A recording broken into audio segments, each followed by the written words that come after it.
L'atelier c'est e-tutorat en horticulture, mais ça aurait pu s'intituler e-tutorat par des professionnels de l'horticulture. Hein. Pour la petite histoire, tout a commencé il y a environ 3 ans à Dijon. Dalila Beneka était à la recherche d'appuis technologiques et de logistique pour mettre en œuvre un projet FOAD. Je crois que l'innovation était surtout dans ses pratiques pédagogiques et je peux vous en dire plus parce qu'elle va vous le raconter. Voilà, je vais vous raconter une histoire pédagogique. Je vais vous présenter les protagonistes. Voici Nathalie, qui a une trentaine d'années, qui est éducatrice spécialisée en institution pour jeunes enfants en Moselle. Et suite à une période de chômage, elle décide un peu de relancer son parcours professionnel en y associant sa passion pour les plantes. Et en 2010, je l'accueille sur le parcours de formation d'ouvrier de production horticole.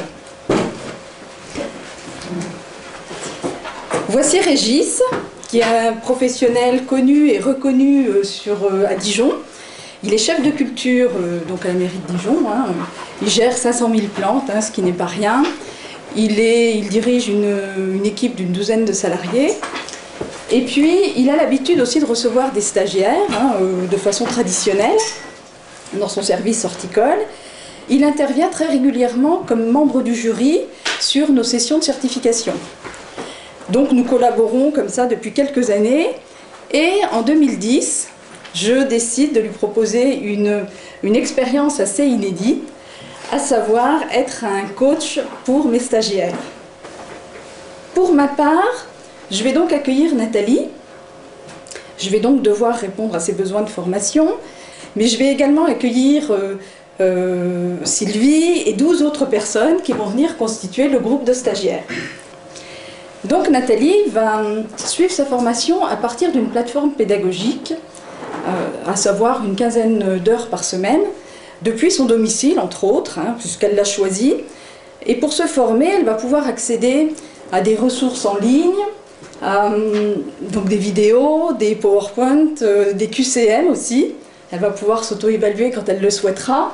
Toutes les semaines, elle va venir 20 heures pour participer à des mises en situation pratiques que j'anime sur un plateau technique sur le campus AFPA. Et puis c'est pendant ces périodes de regroupement qu'elle va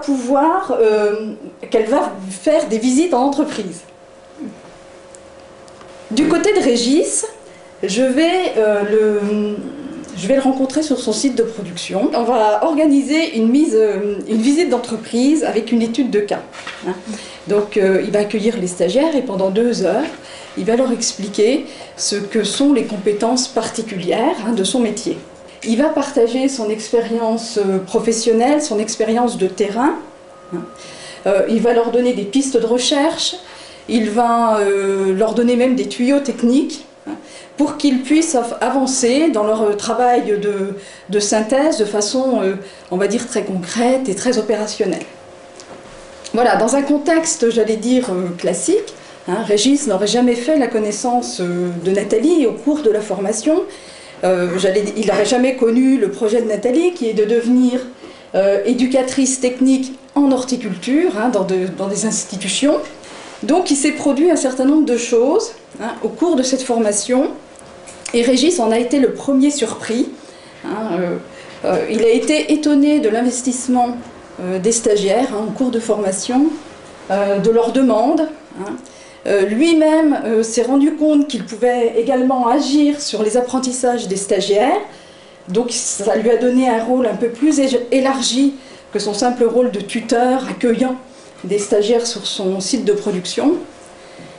Du côté des stagiaires, on a fait évoluer, le but c'était de faire évoluer la relation stagiaire-maître de stage ou stagiaire-jury. Donc voilà, l'objectif était quand même de créer un lien assez fort entre professionnels et apprenants. À la fin de la session, on a vu des coachs, j'allais dire contacter des stagiaires, ils étaient très attentifs aux résultats, puisqu'ils étaient intervenus eux-mêmes dans les apprentissages. Et puis pour ma part, donc moi j'ai dû évoluer évidemment hein, d'aller d'une pédagogie un peu plus transmissive vers un modèle, on va dire, un peu plus actif. J'ai dû changer un petit peu de posture, hein, changer aller au-delà de mon expertise simplement technique, hein, sur le métier, hein, puis aller beaucoup plus vers une posture d'accompagnatrice. Il y a eu une très bonne réaction lors des régionales de la formation qui étaient organisées sur tout le territoire national. Le directeur général a dit c'est vers ce genre de plateforme, parce qu'en fait, pour eux, ce qui était visible, c'est la plateforme pédagogique, bien sûr. Ils ne voyaient pas tout le travail qui était fait en amont. C'est vers ce genre de plateforme. Ce qu'il voulait dire, c'est le fait qu'un outil donc permette à des professionnels de pouvoir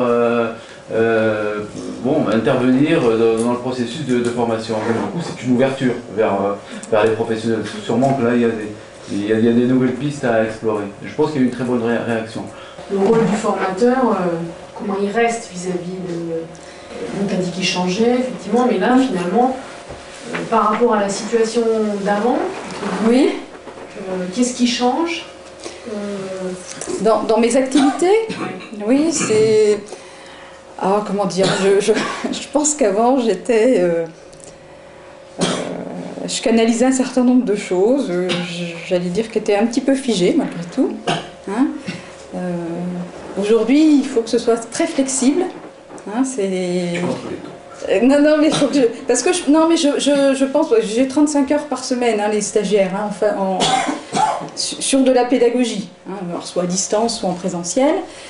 Et c'est vrai que des fois je deviens tutrice, accompagnatrice, je les regarde apprendre, j'allais dire, alors qu'avant je voulais maîtriser un peu toutes les manettes. Voilà, ça c'était vraiment...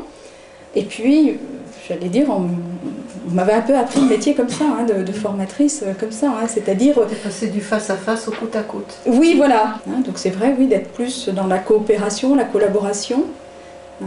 Je voudrais juste dire, c'est que peut-être que ça va lever quelques réticences, et en tout cas certains freins quand on parle des publics de niveau 5, parce qu'il s'agit bien d'une formation de niveau 5, ouvrier de production horticole.